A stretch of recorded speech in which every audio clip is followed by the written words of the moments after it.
வணக்கம் நண்பர்களே, ஜெர்சா கிச்சன் சேனல்ல இன்னைக்கு நம்ம கடைகள்ல எல்லாம் வாங்கி சாப்பிட்றது போல அதே டேஸ்ட்ல நூடுல்ஸ் வீட்டில் எப்படி செய்யலாம்னு சொல்லி பார்க்கலாம்.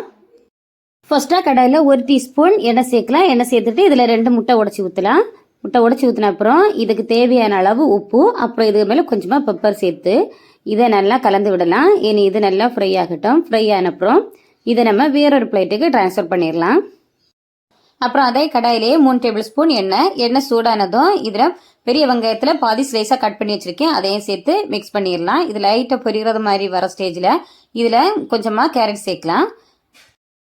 கேரட் சேர்த்த அப்புறம் கேரட் ஹாஃப் குக் ஆனாலே போதும். இனி இதில் குடமிளகாய் சேர்க்கலாம்.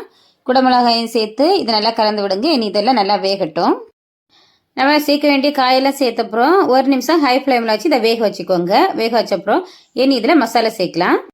நான் வாங்கின நூடுல்ஸ்லேயே ஒரு மசாலா பாக்கெட் இருந்து அதை தான் நான் இதில் சேர்க்குறேன். இதுக்கு முன்னாடி வாங்கும்போது அது ரொம்ப காரமாக இருந்துச்சு அந்த மசாலா. அதனால நான் இப்போ அதிகமாக சேர்க்கல. டேஸ்ட் பார்க்கும்போது அதே டேஸ்ட் தான் இப்போவுமே இருந்து, அதனால கொஞ்சமாக தான் நான் சேர்க்குறேன். இதோட பேலன்ஸ் டேஸ்ட்டை என்ஹான்ஸ் பண்ணுறதுக்கு நான் இப்போ கொஞ்சமாட்டு மேகி பவுடர் சேர்க்குறேன். மேகி மசாலா பவுடரும் ஃபுல்லாக சேர்க்கல, அதில் ஹாஃப் அளவு தான் நான் இதில் இப்போ சேர்த்துருக்கேன்.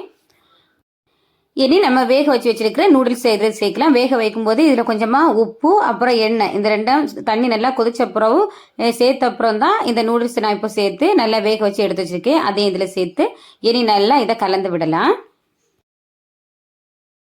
இந்த நூடுல்ஸ் ஃபுல்லாக மசாலா போட்டான அப்புறம் நான் இதில் இப்போ டொமேட்டோ சாஸ் சேர்க்குறேன். 1 டேபிள் ஸ்பூன் டொமேட்டோ சாஸ் நான் இப்போ சேர்க்க போகிறேன். சேர்த்து இதையும் நல்லா கலந்து விடலாம்.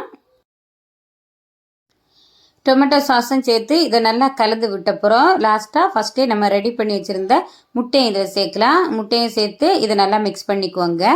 அவ்வளோதாங்க, இப்போ நம்மளோட ரொம்பவே டேஸ்டான நூடுல்ஸ் ரெடி ஆயிடுச்சு. இதை கண்டிப்பாக நீங்கள் வீட்டில் ட்ரை பண்ணி பாருங்கள். அப்போ தான் இதோட டேஸ்ட் எப்படி இருந்துன்னு உங்களுக்கு தெரியும். இந்த வீடியோ உங்களுக்கு பிடிச்சிருந்துன்னா லைக் பண்ணுங்கள். மறக்காமல் சப்ஸ்கிரைப் செய்துட்டு பக்கத்தில் இருக்கிற பெல் பட்டனை கிளிக் பண்ணுங்கள். வீட்டிலே சமைக்கலாம், நலமாக வாழலாம்.